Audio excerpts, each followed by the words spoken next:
Saya Laksmana Pertama Maritim Zulinda binti Haji Ramli, Timbalan Pengarah Bahagian Penguatkuasaan dan Penyelarasan Maritim. Genggam bara api biar sampai jadi arang. Bukan mudah buat Laksmana Pertama Maritim Zulinda Ramli, 46 tahun, menginjak ke tahap ini.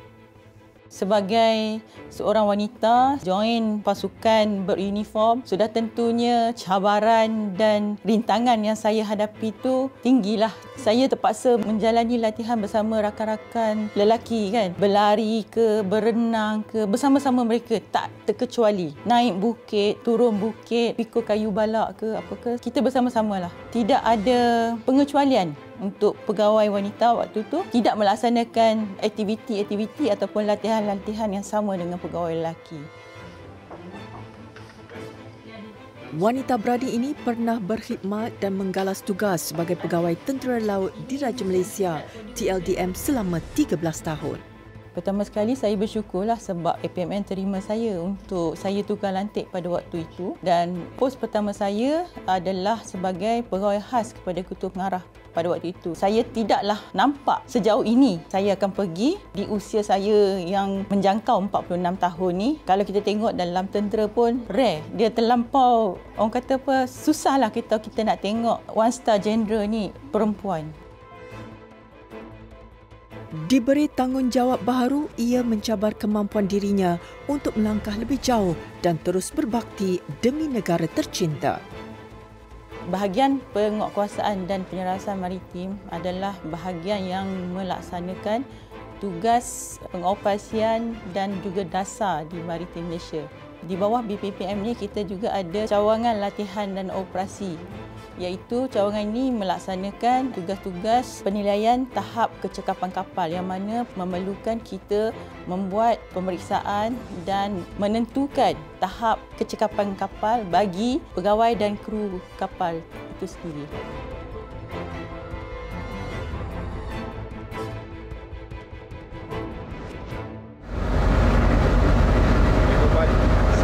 Buatan kapal KM Tugau teramai 4 orang. Siap untuk menerima arahan dan buat. Okay, carry on. Pagi ini kita akan laksanakan latihan di laut. Saya nak menilai tahap kecekapan kapal dan juga warga KM Tugau pada hari ini. Hari ini kita akan laksanakan latihan penyesuaian di laut, yang mana kita akan off Pulau Pangkor. Kita akan laksanakan latihan keluar masuk pelabuhan. Kita akan outer course ke kiri selatan Pulau Pangkor. And then kita akan buat juga latihan untuk penggeledahan. 1 mile to run to the next course 210. Expected time to wheel over unchanged at minute 45. Ma'am. Laksmana Zulinda mula menyertai Agensi Penguatkuasaan Maritim Malaysia APMM sejak 2008 dan dipertanggungjawabkan menjaga keamanan perairan negara. Tanggungjawab dipangku sepenuhnya demi memastikan kelancaran tugas dalam menjaga keamanan perairan negara. Perbezaan jantina bukan halangan buat Laksmana Pertama wanita menggalas amanah ini. Layan sudah jalankan bot anda, kami akan merapat di sebelah kanan bot anda. Siap siaga ketika menjalankan tugas, kerjasama berpasukan antara pegawai atasan dan anak kapal menjamin kelancaran operasi dengan lebih efektif. Saingan tu memang ada. Walaupun pada ketika saya diperjawabkan di lapangan ataupun menjalankan tugas sebagai pengarah operasi dan juga Ketua Penguatkuasa Maritim, alhamdulillah lah, saya bersyukur dan berterima kasih juga kepada keluarga saya yang banyak memberi saya dorongan dan juga support. Sebenarnya dalam kita melaksanakan tugas ni, kalau kita tak ada sokongan di belakang, susah kita nak tempuhi dengan pelbagai dugaan, pelbagai cabaran. Bukan mudahlah bagi saya.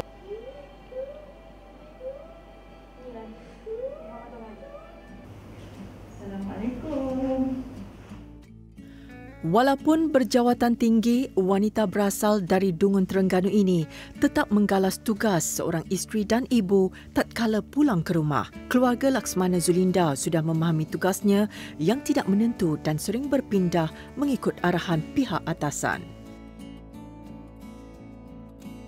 Biasanya kalau lepas balik kerja tu, kalau saya tengok anak-anak semua dekat rumah, saya akan tanya diorang lah, nak makan apa hari ni. Biasanya saya akan masak lah. Untuk tea time, kalau tak berat macam ni, kita buat mi goreng ke, ataupun kadang pun saya buat makanan ringan. Jawatan tu kita tinggal di pintu office. Bila balik rumah ni, tetaplah jadi tukang masak. Menurutnya lagi, sejauh mana pun dia melangkah, ikatan kekeluargaan tetap menjadi keutamaan untuk terus mencipta kejayaan di samping insan tersayang. Saya ada pengalaman lah masa saya beroperasi jadi Timbalan Pengarah Operasi Negeri dekat Kedah Perlis tu. Tiba-tiba tengah-tengah kita duduk masak-masak nak lunch ni, orang call, office call bagi tahu, "Puan, kita ada kes ni, ada tangkapan, ada pencerobohan." Saya terpaksalah tutup api kesekian kalinya untuk jawab call, untuk jawab SMS, untuk jawab media pun call. So saya kena entertain dulu call-call yang masuk pada ketika itu. Terpaksalah tutup api kan. Lepas tu sedap tak sedap, yang kemudian kira lah. Nak siap dah ni. Besar harapannya suatu hari nanti ada di antara anak-anak yang menyambung legasi badan beruniform, kerjaya yang mengajarnya erti disiplin dan taat setia pada negara. Memanglah kita ni sebagai isteri, ibu, tetapi tumpuan kita pada kerja tu kita dah tak boleh nak nampak mana satu sebenarnya yang perlu pergi dulu. Benda tu dia datang seiring dan kita perlu buat tindakan yang bijak lah. Nak masak dulu ke, nak tinggal anak ke, nak pergi office ke. Tapi sebenarnya kerja tu is a priority, is a urgency pada waktu itu. Selain kerjaya dan keluarga, sesekali dapat bersama teman-teman perlu baginya untuk kestabilan emosi serta pendorong kejayaan. Apabila masuk ke dalam badan beruniform macam ni, kena ada satu tekad kan di hati kita supaya kita kuat dan kita boleh tunjuk dengan kaum lelaki yang bahawasanya kita pun boleh melaksanakan sama saja dengan apa tugas yang pihak lelaki buat. Setakat ni bagi saya alhamdulillah kita ada give and take, ada kerjasama, sentiasa bersikap berlapang dada. Dari segi tradisinya, memanglah orang akan nampaklah kita sebagai wanita nak memerintah ataupun nak jadi pemimpin kepada kaum lelaki ni agak berat. Walau bagaimanapun dengan keadaan sekarang, tugas dan tanggungjawab yang kita tempuh tidaklah membebankan seorang wanita untuk bekerjasama dengan pegawai dan anggota lain-lain pakat lelaki. Tiada jalan pintas untuk terus melakar kejayaan. Usaha dan jujur sentiasa menjadi pegangan. Semoga figura hebat ini menjadi sumber inspirasi buat generasi hadapan.